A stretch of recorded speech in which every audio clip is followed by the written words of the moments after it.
Sveiki 15 min žiūrovai ir skaitytojai. Šiandien kalbėsime su analitiku iš Vokietijos. Tokie analitikai iš Vokietijos išnagrinėjo 16-34 metų amžiaus lenkų politinį požiūrį ir nuomonę apie daugiau nei 2 milijonų pabėgėlių iš Ukrainos priėmimą Lenkijoje šiais metais. Taip pat jų požiūrį apie tuos pabėgėlius, kurie nuo 2021-ųjų bandė patekti į ES per Lenkijos ir Baltarusijos pasienį. Temos ir situacijos yra panašios į tai, su kuo susiduria Lietuva, tik kalbant, pavyzdžiui, apie atvykėlius iš Ukrainos, karo pabėgėlius iš Ukrainos, ten mastai gerokai didesni, žinoma, savaime suprantama kodėl ir žinoma, šalis didesnė, tai galbūt ne taip smarkiai junta, bet vis dėlto daugiausia Lenkija priima ukrainiečių šiais metais ir apie tai kalbame su Rytų Europos ir Tarptautinių studijų centro analitiku, Jaunimas Rytų Europoje centro vadovu, Oksfordo universiteto politologu, daktaru Félixu Krawatzeku. Sveiki, Félix. Hello, Félix. Hello, good morning. Why did you choose to do this research? Let's start from there. Yeah, we decided to kind of engage right with the situation that unfolded and that affected Poland so massively, because the reaction that we saw from the Polish government and from Polish society in terms of welcoming those fleeing the war in Ukraine was so markedly different to the reactions that we saw since kind of the fall of 2021, when there were mainly Muslim refugees trying to enter Poland via Belarus. And so we thought this marked difference in terms of how you respond to those fleeing war and destruction is one that we found intriguing, and that's what we wanted to understand better. First of all, what topics, problems and questions are important for young women and men in Poland? One of the most important discussions that we had, I think, was about welfare issues in the context of the refugee crisis. And that's a topic that came up in particular by young women, not so much by old people, but especially young women who were concerned about access to childcare, access to education, and access to health. And we see, especially in focus groups that we conducted, that there's a certain sense of competition about resources. So resources are limited and people are aware of that. And so the welcoming of thousands or a million and more of refugees to Ukraine is one that kind of creates a certain anxiety, in particular among young women.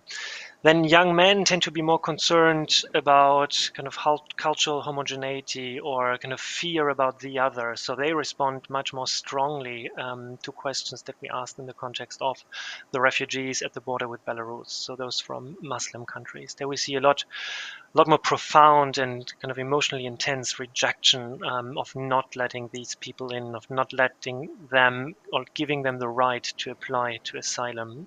That's where men and women differ in quite remarkable ways. That's very interesting. And how do you explain these differences? Yeah, it's a very difficult question. Where does it come from? I think kind of there's one element, really the kind of more traditional or maybe kind of closer proximity of women to kind of the family, child upbringing, and maybe just being more involved in these social welfare issues. That's why they are more likely to verbalize them and to respond to that ways in the survey. And I think men, they tend to respond more to kind of this sense of Polishness and kind of a more white idea of national identity, which is something in a way somewhat abstract, right? That's not the day-to-day duty of taking care of the children and making sure that you've got a kindergarten place and that you find a spot at the doctor. So that's where we see a certain, I think, division of labor that we see in the family and therefore also different orientations. Another explanatory factor is also social class or your revenues, how well you're off.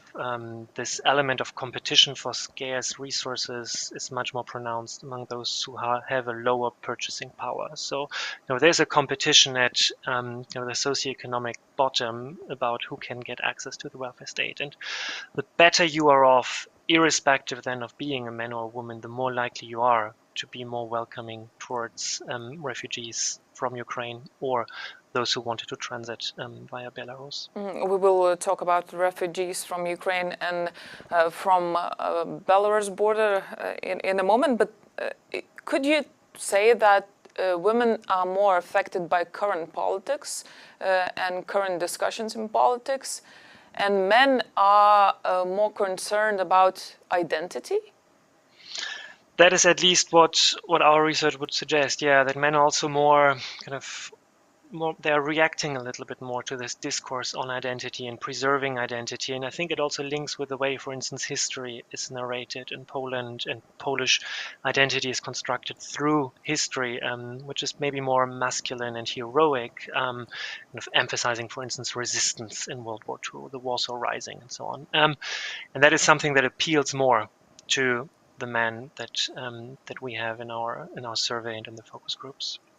Since Russia invaded Ukraine this year, over 2 million refugees from Ukraine have arrived in Poland. Your research shows that nearly half of young people from 16 to 34 years old say that Poland should let in as many refugees as it needs, as necessary. Nearly half. Is it too little or a lot? That's a good question, right? What do you make of this? We thought, I mean, this was in early March, that it's actually quite a high number. Kind of this unconditional solidarity. Okay, whatever is needed, these people should have the possibility to come in early March, like 2 weeks into the war. That's when the survey started. That was this first compassion. But then what we already saw in the survey, and I think that's where the critical thinking really needs to start, is that young people expressed the wish that these Ukrainian refugees then should be sent on to other European countries. That it's not in Poland's responsibility to welcome them and to integrate them into their society. And in the discussions that we had with people in Poland, then it became very clear as well that when you discuss topics such as should they be offered the possibility to integrate the labor market more long term, should young Ukrainians have the possibility to write their matura in Russian or Ukrainian, that's why people were very cautious. And so clearly there's the kind of first instinct of solidarity, let the people in, but then from there to providing them a more long-term possibility of integrating the country, that's very different. Again, linking to the questions of resources. So yeah, letting them in, but then sending them back to Ukraine as soon as it becomes possible, or sending them on to other European countries that should then shoulder the burden of integrating and the costs that are associated with it. Women are more likely to say that we should send refugees as soon as possible to Ukraine, right? Absolutely, yeah. And I think that's really intriguing because we've got a significantly higher share of women who have fled Ukraine, as we know, with children and grandparents. And the question is, what is going on there? I mean, is this a competition again? The kind of competition about resources, women seeing other women arriving, and financial, social resources, but also maybe human resources, seeing young Ukrainians arrive. Maybe that's kind of a competition on gender that is going on there. But it's quite striking that women are more pronounced in the wish to send, kind of to not see the female Ukrainian refugees integrate Ukraine, and men are more Why is it more striking? Because men are the ones who want a more stronger response on the refugees with Belarus. So that's where the women are more likely to have this solidarity and to say, well, these people should be entitled to apply for asylum because they're stranded in the forest and they are there because of cynical politics. So they should have their rights as well. And that's where men are more critical, but men are more generous when it comes to the female Ukrainian refugees. And it serves some stereotypes, I guess, about gender and preconceptions of who the other is and who we want to let in our countries. Most young Poles approve of political and humanitarian help to Ukraine, although nearly 15% of respondents support the deployment of Polish soldiers to Ukraine. What does it say about Poles' views on the war? I think we need to be a bit careful here. This is data from March, so we are 2 weeks in the war. It's all very fresh and very volatile. I'm not sure where that number is now, to be honest. 6 months in, and we are in a kind of a stalemate situation. But the 15%, I think, are a sign that the willingness to send soldiers is not very widespread. And the number is even lower if you look at those voivodeships that are on the border with either Belarus or Ukraine. So I think a certain fear that comes with this proximity to the war is also there, of being dragged into a conflict that you can no longer control. So the 15%, I would be very cautious kind of about overemphasizing that number. But the support for humanitarian assistance is there, and also for kind of the financial aid and delivering weapons. That's very clear, and I think that has remained stable. But getting oneself involved in the war, especially for young people, is a very different thing. And in the focus groups, interestingly enough, we only had one person out of all focus group participants who was very clear about wanting to get involved in the war himself, and kind of it would be important to fight. Interestingly enough, that was actually a soldier. And 9% of young people stay that refugees that try to cross the Belarusian-Polish border in last year should definitely have the right to apply for asylum. In the report, you stated that there are some historical reasons for this approach. Why is that? So first of all, for this number of the 9% who should have the right to apply for asylum, it's important to contextualize that a bit with the view on the pushbacks.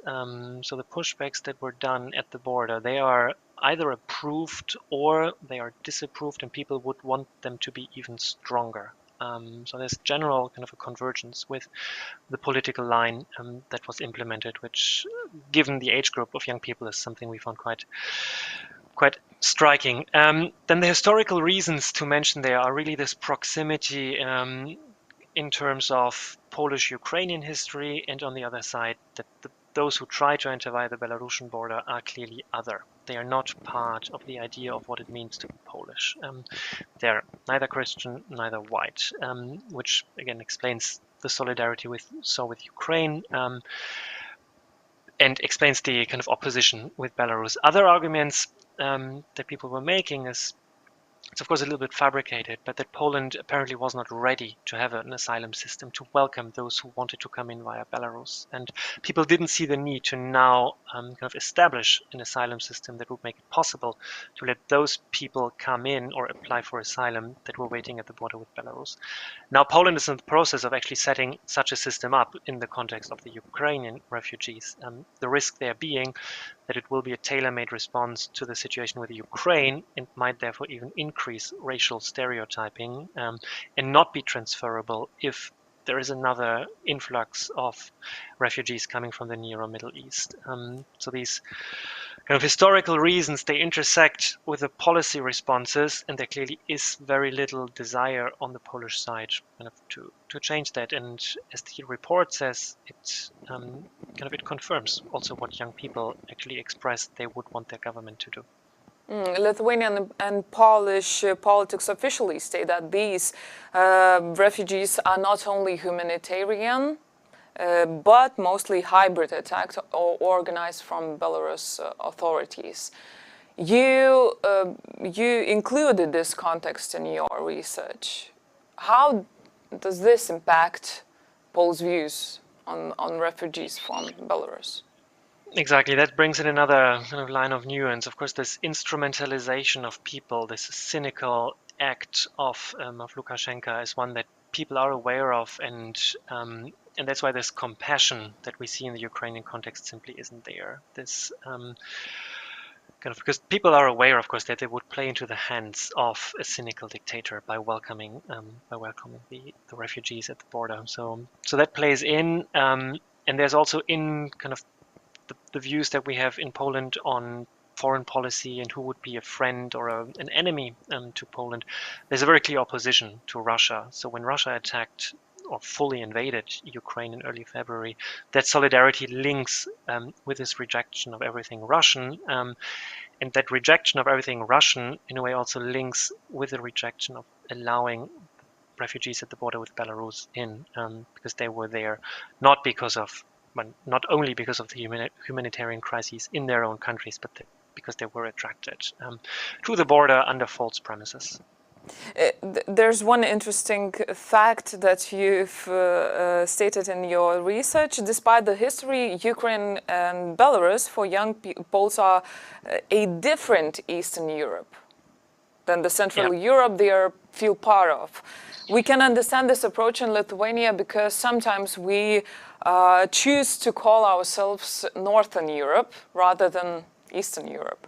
But in the case of Poles, what are the reasons for this approach? What do you think? Yeah, I think it's linking to a political discourse that emphasizes the kind of Visegrad group more than kind of a wider East European sense of belonging, and so that clearly reflects on what people think. So they feel they share a sense of Europeanness with Hungarians, Czechs, Slovaks, but then Ukrainians, Belarusians, and Russians, they are clearly different. They are, when we ask them, well, you know, what sense of Europe do you have? Where does Europe stop? Where does Europe, what is included in Europe?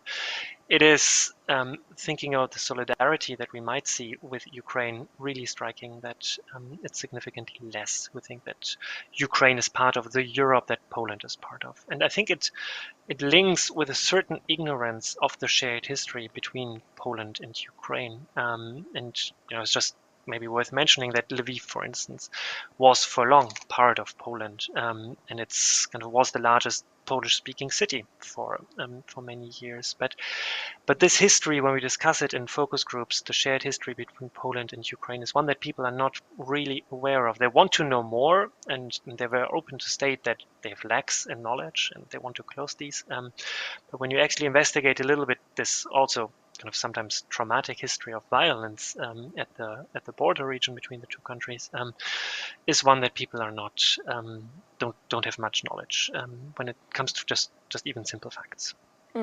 Good job, Mr. Krawatzek. Will you do the same research in Lithuania? That would be actually a very interesting idea. Yeah, absolutely. That sounds like a plan going forward. Yeah. Okay. No plans yet, but maybe something to come. Yeah. Yeah, just give you that idea. Thank you very much for your time and have a good day. It's early in the morning right now. Thank you very much for your interest. Thank you. Kalbėjome su Rytų Europos ir Tarptautinių studijų centro analitiku, Jaunimas Rytų Europoje centro vadovu, Oksfordo universiteto politologu, daktaru Félixu Krawatzeku. Tiek šioje laidoje. Ačiū, kad žiūrėjote ir iki.